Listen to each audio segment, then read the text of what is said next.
Andito tayo kay sa opisina ni Mayor. Katatapos lang nung AIX, weekly AIX. Yung ating financial assistance. Sa solo parent, kumusta na po ang update doon? Sa solo parents, bumaba na sa barangay yung ating mga staff sa MSWDO.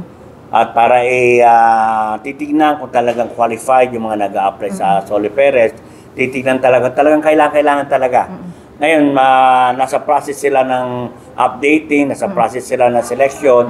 Ito si select nila, yung talagang wala talaga. Hindi ko mo solo parents ka, meron ka ng trabaho. Solo parents ka, pero may pension ka naman. Solo parents ka, pero may negosyo ka naman.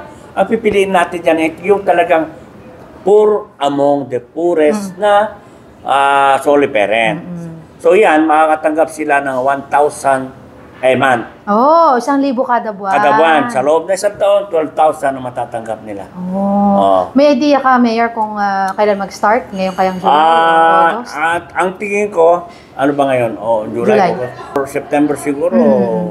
Maumpisan natin yan. Pero huwag kayong magtatampo po, mga solo parents. Kasi hindi po lahat ng solo parents ay mabibigyan natin. Kaya lang po itong programa na to, umpisa ko ngayong taon na to, at tuloy-tuloy po yan, taon-taon, kung ilan man po yung ma-approvean, taon-taon po magdadagdag tayo ng mga solo parents na bibigyan natin ng ayuda na buwan-buwan na 1,000.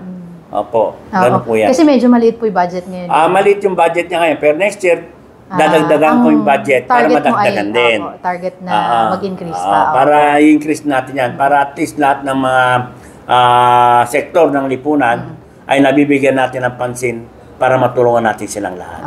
Okay. Thank you very much, Mayor, sa iyong update. Thank you rin. Ayan.